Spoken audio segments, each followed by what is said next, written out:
Hello, and welcome to another episode of the Cinema Scoop podcast with Sam and Jordan. Today we will be doing a 2024 anticipation draft on movies that are coming out this year. I know it's already February, but usually January, February, there's not a lot of good movies that come out. And then there's been a few movies that they've postponed to next year, like Bong Joon-ho's Mickey 17. There's a few other ones that aren't technically dated yet, like the Mia Goth Maxine movie or the Guillermo del Toro Frankenstein. Those aren't officially dated yet. So as of right now, it's kind of a shorter list of movies. Usually when we get to November, December, there's more Oscar bait movies that weren't really talked much about for many months that come out. There could be some surprise sleeper hits that come out later this year that we just aren't aware of. But this is just generally what we think that we're aware of will be good. Yeah, so we'll do a draft and we'll go back and forth and pick which 5 movies we think will be good and we're excited to watch. Okay. So what's your first pick? The first one I want to draft is Joker Folie à Deux. So if you're familiar with the original Joker movie with Joaquin Phoenix, this is supposed to be the sequel to that where Lady Gaga plays Harley Quinn. And I think this is supposed to be a musical, sort of. So there's a couple of things. When I first heard that this movie was coming out and I heard just that, I was immediately turned off because I didn't really think there needed to be a Joker sequel. I'm really sick of the Harley Quinn thing and I'm sick of the superhero thing. But the more I thought about it and the more I tapped into my inner pragmatist about this, I realized that there's a couple of things that this movie has on its side. And the first thing is Lady Gaga. Lady Gaga cannot lose. She is a winner in everything. She's an incredible actress and is super slept on in terms of being a multi-performant person. She was in House of Gucci, she was in A Star Is Born. And I think this could be a very big role for her, considering it's tapping into her crazy side. The second thing this movie has is Lady Gaga. I just think I really don't think that you can lose with this movie because it has Lady Gaga. And even if it's crazy, that's her brand. And that's kind of who she is. And I just really want to see her play a part across from Joaquin Phoenix because they're both kind of crazy. Yeah, it should be really fun. I'm very excited. And once you introduce Lady Gaga to the sequel, it's okay, now I want to actually see it. Let's fucking go. There's also Brendan Gleeson and Catherine Keener. They don't have roles yet listed, but they're supposed to be in it. But yeah, that was definitely going to be one of my picks if you didn't pick it, so I'm glad you got it. Okay, so my first pick, there's really 4 or 5 that I'm really excited for, but I'm going to pick Civil War, which comes out in April, and I think it actually comes out the day the actual Civil War began in 1861, April 12th. They came out with a second trailer. This is the Alex Garland movie of a near future fictional second Civil War in the United States, where Nick Offerman is the president. You have Kirsten Dunst, Jesse Plemons, Kaylee Spaney, who did Priscilla. So yeah, that the concept, just Alex Garland is really good. He did Annihilation, Ex Machina. So this is his big budget A24 movie. I think this is the first big budget action A24 movie. And I think it's going to be interesting because the main characters are journalists.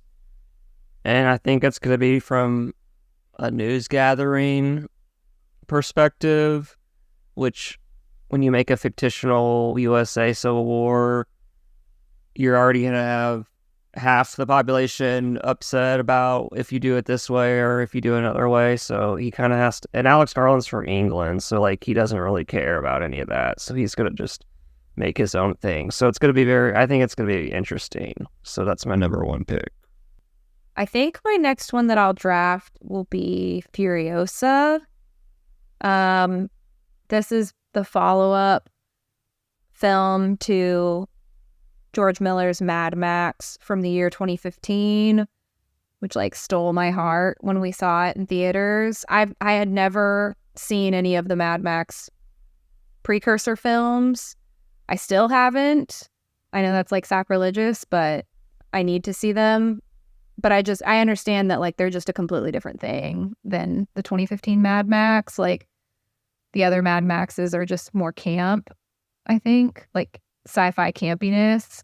This is like a little bit more like of an epic type of movie. So anyway, Furiosa is basically the story of Furiosa, who is one of the main characters in Mad Max, but instead of who played Charlize Theron? Instead of Joy. Instead of Charlize Theron, it's Anya Taylor-Joy playing Furiosa in this one. The trailer looked pretty good. I'm pretty excited for it. Chris Hemsworth is the villain. Yep. They're not bringing back Tom Hardy, it looks like. Now it's a prequel. Yeah, so to the Fury Road, so it'll be interesting to see how she becomes Furiosa. That's kind of the only thing I know about it. But yeah, I'm excited for that. Because that in and of itself was an amazing theater experience, because it's one that you want to see on a large screen, because it's like just insane to watch. Yeah, if it's anything like Fury Road, it's going to be really good. Yeah. Just visually at the very least. And Anya Taylor-Joy is one of the better up-and-coming actresses in general, so I think she's going to do really good. That would have been my next pick, but instead I'm going to pick Dune Part 2, which comes out in a few weeks. They just did the premiere. All the review embargoes have lifted, so it's already highly rated, and a lot of people who like the first one say this one's better. I like the first Dune with Timothée Chalamet. The whole story is very complex, and it's very difficult to get into and understand the complexity of the characters and what's all happening, but I think visually it was outstanding. And this one, they have added characters like Florence Pugh and Austin Butler, who weren't in the first movie. And Zendaya wasn't as critical in the first movie as she's going to be in this second movie, so she's going to have a bigger role. So all in all, it sounds like even story-wise, it's going to be more interesting than the first one, and then you're still expecting the visuals and all that great stuff. So we're going to try to see it on the big IMAX screen in a few weeks, hopefully. But yeah, I'm very excited for it. I hope it's really good. I shamefully have not seen the first Dune. I've only seen David Lynch's Dune, which is not the Dune to see. So I kind of have to go back and watch the first one so that we can watch the second one in theaters. I mean, yeah, we'll have to watch the first one soon. It's Timothée Chalamet, so I'm going to have a good time. I'm at a point now where a lot of the choices I have that are left, I feel very evenly about. Those were really like the main ones that I was excited for. But I think my next choice that I'm going to draft is the movie Challengers, directed by Luca Guadagnino. I can't say his name, but I'm going to briefly just read the little blurb on Letterboxd, because I'm going to get the concept of the story wrong. But just for context, Luca has directed Bones and All, Call Me By Your Name, the remake of Suspiria. So has a good amount of good movies under his belt. And this is starring Zendaya. Yes, it's starring Zendaya. So Basically, it says tennis player turned coach Tashi, who is Zendaya, has taken her husband Art and transformed him into a world-famous Grand Slam champion. To jolt him out of his recent losing streak, she makes him play a challenger event close to the lowest level of pro tournament, where he finds himself standing across the net from his former best friend and Tashi's former boyfriend. And I think there's like the potential for like a threesome aspect and like just like some interesting character dynamics of competition between people in like various different avenues of life, like on the court, but then also personally. If you've seen like the meme online of like Zendaya with two guys kissing her neck, that's the shot from this movie. So I'm interested just because it actually should come out relatively soon. I think it comes out like in March, maybe.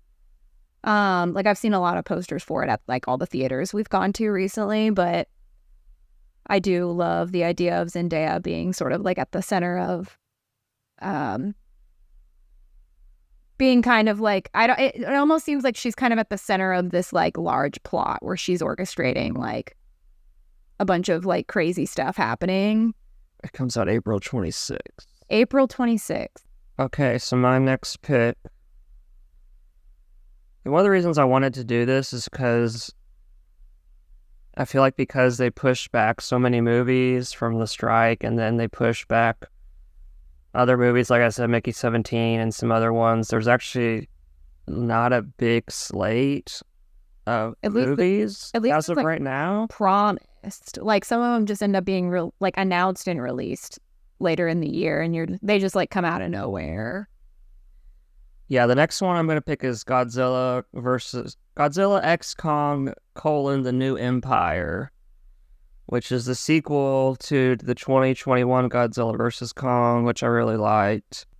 The trailer for this looked really good. This one comes out, I think in late March. But yeah, it looks like they're going back to the center of the earth, which I really liked in the first movie. And then there's like another big monkey ape thing that I don't know what it is, but it's like an orangutan looking guy. So it looks pretty good. I'm hoping it's as good as the first one, but it's just going to be another dumb popcorn movie, but I really like dumb popcorn movies, so I got to pick with my heart. I feel like there's a lot of directions I could take my next choice, or my next two choices. And I think I'm going to go with one that is technically already out, but I have not seen it. And it's Lisa Frankenstein. I really want to see this still. It's directed by Zelda Williams, who is the daughter of Robin Williams. It's her film directorial debut. And I think if I remember correct, it's produced by Diablo Cody, and I think it's written by Diablo Cody as well. Yeah. Who has worked on a lot of films. So like Tully, Juno, Jennifer's Body, like she's written and produced a lot of really kind of like offbeat woman-centric films. Basically, this movie is set in 1989, and it's a teenager in high school who like falls in love with a Frankenstein type guy who is played by Cole Sprouse, and I've heard he virtually has no dialogue in the entire movie. I've also heard this has like a 3.4 on Letterboxd, and I think the reason why I'm excited to see it is because I've heard a lot of people say that this movie is kind of for a very specific type of person or a very specific type of audience. And that if you aren't that person, you might be like, this is fine. But if you are that person, it might connect with you on like a really deeper level. And I've heard it described as being like, like if you were an emo girl in high school, or the alt girl, or like the goth girl, or if you were like really into bands when you were like younger, or if you like really have had a bad awkward stage, that this movie would be like good for that type of girl. Or if you were just like very into Lisa Frank when you were younger, that this movie would be good for you. So I kind of want to go into it not knowing a whole lot else, because I have a feeling that sounds like it would be for me. I'm not saying I was an emo goth girl or anything, but I'm like, I can like vibe with that for sure. I definitely had like my tendencies to like be more alternative and follow around bands and stuff whenever I was younger. So I think it would be a fun time. And I think it came out right around Valentine's. So it's like a weirdo girl's dream to see a movie like that. So yeah, I think that's my number 4 most anticipated. Okay, my next one, I'm going to pick Gladiator 2. I'm going to say it how I say it. Pedro Pascal and Paul Mescal. Yes. Yeah, they're both in it. It's still yet to be titled. The last thing... It's just Gladiator 2? Yes, the first one came out in 2001, so this is 23 years later. The first one won Best Picture with Russell Crowe. Russell Crowe is not in this movie. So Paul Mescal is the son of Russell Crowe within the film. And so it's about him. And there's no Joaquin Phoenix either. So it's kind of just brand new characters. Kind of the opposite of Furiosa. But yeah, the last thing I've heard about this was it was getting to be way over budget. Like way, way over budget. And there was like a meme about like how much can like sandals cost, or like, you know, like it's funny how like Hollywood used to make so many sword and sandals movies in the 40s, 50s, and 60s, and then now this is like the only one, and apparently it's a lot. It's really expensive, but yeah, no trailer. This is probably gonna be like a December, like a late Oscar push, or they might push this to 2025. Who knows? But as of right now, it still says 2024. And yeah, just with the actor, I forgot Pedro Pascal was in it too, but yeah, Denzel Washington. It's good, and it's still Ridley Scott directing, so it should be really good. So that's going to be my next pick. So you got one more. This is tough because I have several that could be honorable mentions, or they're ones that I definitely will see. But if I had to pick like my next most anticipated, I think this is still coming out in 2024, but it's the Robert Eggers Nosferatu film. And I must pick that one. It's basically the first like modern adaptation of Nosferatu, which hasn't been adapted into a film in like a very, very long time. It's got Bill Skarsgård, Lily Rose Depp, Nicholas Hoult, Aaron Taylor Johnson, and Willem Dafoe. My husband. Like, I don't know what to do with myself. I'm very excited. But also, Robert Eggers in general just produces a lot of like creepy vibe type movies. And so this feels, which some of his work is like The Lighthouse, The Witch, The Northman. He has a very nice way of making movies very atmospheric and sort of like haunting and creepy. There's been a couple of like promotional photos that have come out of this of Lily Rose Depp that are very intriguing and make me think that this will be very, very good. But ultimately, I hope this comes out around like Halloween time, because I think it would be a really good like Halloween revival type of movie.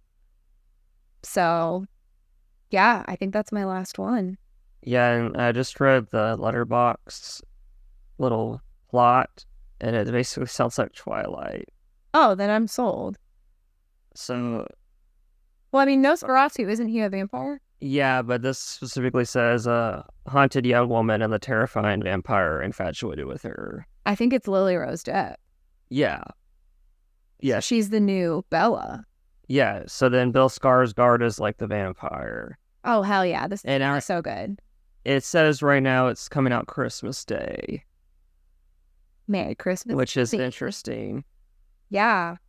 We can go through honorable mentions after this, but there are several other ones I could have picked, but I think that's the choice. I'm going to stick the landing. Yeah, I have one more pick. I'm going to pick this one called I Saw the TV Glow. Oh, yeah. by Jane Schollenbrunn. This came out in Sundance, the Sundance Film Festival in January, so there's already people on Letterboxd who've reviewed it and given it 4.5 stars. The premise is kind of like it's hard to explain, but it's basically two characters are their classmates, and they watch like late night TV, and there's some sort of supernatural element to it. So it kind of sounds like Videodrome by David Cronenberg mixed with like present day like aesthetics and like technology changes and all that kind of stuff. Yeah, I haven't seen it. I don't think there's been a trailer, and I don't know when it's going to be released to the public, but it did come out at Sundance, so it is a 24 movie. But yeah, some honorable mentions. Do you want to go first? Yeah, I think there's a lot. Like, first of all, there is a 2023 movie that is 100%, I think it only premiered at like a film festival, but it's like midway through this year, it will actually be available to watch. I don't think it gets like a theater release. It's that movie Hitman. Oh, yes. Glenn Powell. Yeah. Utter. Yeah. And so that one for me is like pretty far up there, but it's technically... I think that's coming out in the summer.